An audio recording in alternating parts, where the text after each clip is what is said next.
Assalomu alaykum qadrli kanalimiz kuzatuvchilari, e'tiboringiz markazida yana o'zining eng tezkor yangiliklari bilan Muhabbet MMA kanali. Ayni paytda mana shu roligimizga like bosayotgan barcha obunachilarimizga yana bir bor o'z minnatdorchiligimni bildirib qolaman. Ekran oldiga yaxshilab joylashib oling, like bosishni unutmang. Bugungi dasturimizni boshladik.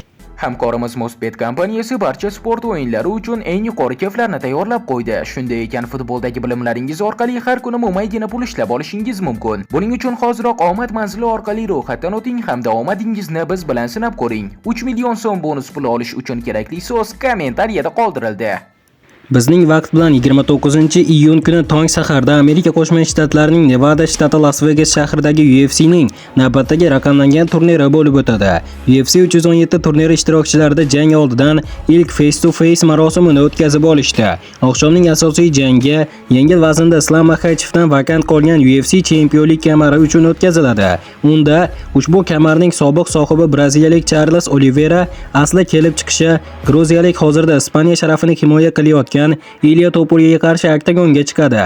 Jangchilarning nigohlar to'qnashuvi o'ta samimiy, do'stona ruhda, ehtiroslarga berilmagan holatda o'tdi.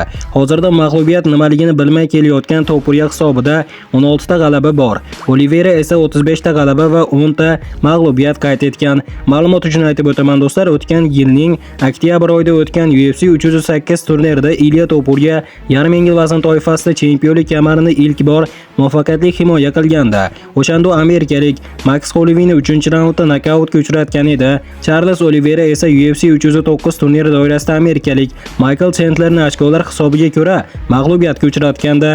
Qadrli do'stlar, aynan siz qanday fikrdasiz? Yaqinlashib kelayotgan Ilya Topuria va Charles Oliveira o'rtasidagi jangda aynan siz kimning g'alabasiga ko'proq ishonasiz? Albatta shaxsiy fikrlaringizni kommentlarda yozib qoldiring. Barcha fikrlarni o'qib chiqaman. Bu paytda bo'lsa hamyurtimiz Nursulton Ro'ziboyev ertangi bo'ladigan Ilya Topuria va Charles Oliveira o'rtasidagi jangga o'z taxminini bildirdi. Shaxsan mening fikrimcha ushbu jangda Ilya Topuria g'alaba qozonadi, chunki Ilya Topuriada potensiallik bor va uning zarbalari ham juda ham kuchli va qattiq.